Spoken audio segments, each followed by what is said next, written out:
Once you become fanatically attached to an ideology, then you can use that ideology to justify anything.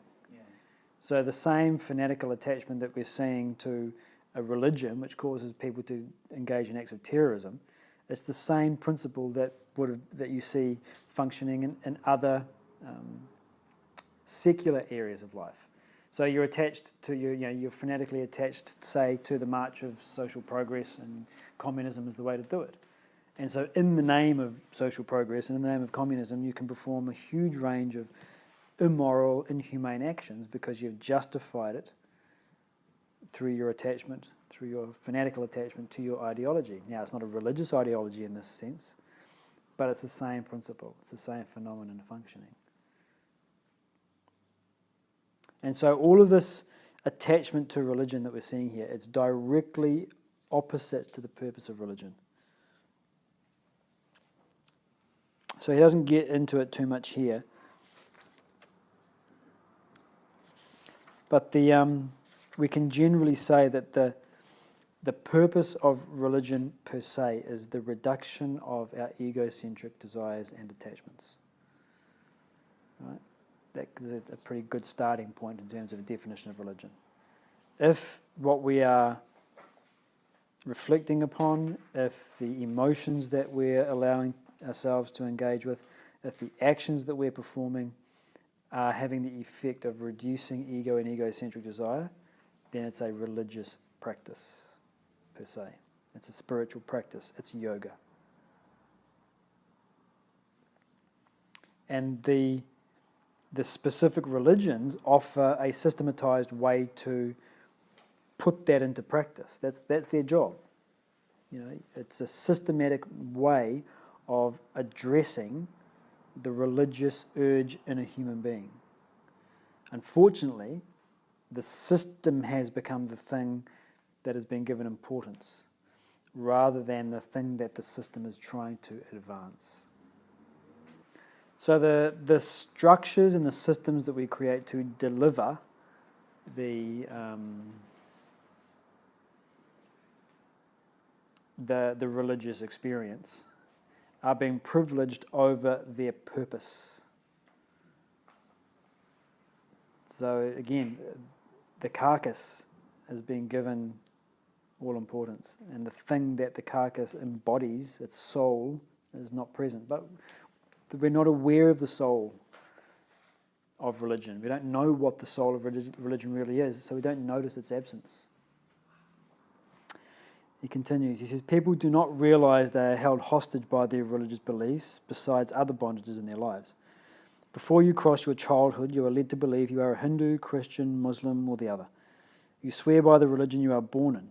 Right through your lifespan, you firmly believe that as the supreme, and denounce all other religions as sacrilegious, blasphemous. You become a religious fanatic. You do not realize you are merely carrying the spiritual dead load of parentage, community, and country. You have lost your freedom of thought, word, and deed, and suffer from a claustrophobic religiosity. So this is perhaps another way for us to understand what religion is. The purpose of religion is liberation. Forget religion for the moment. Just look at the human experience. Human life is always propelled towards a sense of greater freedom. Everything we do. As an individual, as a society, we're looking to just get that more and more freedom. The moment we become attached to our religion, whether it's a book, whether it's an ideology, whether it's a person, whether it's a community, whether it's a bloodline, then what we have done is that we have restricted ourselves. We have created a restriction. Remember, the topic of this chapter is born in captivity. We make ourselves captive by creating a religious fanaticism, by creating religious attachment. So this is why we're saying that those who purport to be religious are highly irreligious. And this is part of the problem, is that we see the people who are irreligious and say, look at what religion does. And all religious people get tarred with the same brush. It's like I say I'm a vegetarian. And, we go out for dinner and I'm ordering steak. And you say, these vegetarians, hypocrites. Now, one vegetarian you met was a hypocrite. In fact, he wasn't a vegetarian. Just because he called himself a vegetarian, he clearly wasn't, because he's eating meat.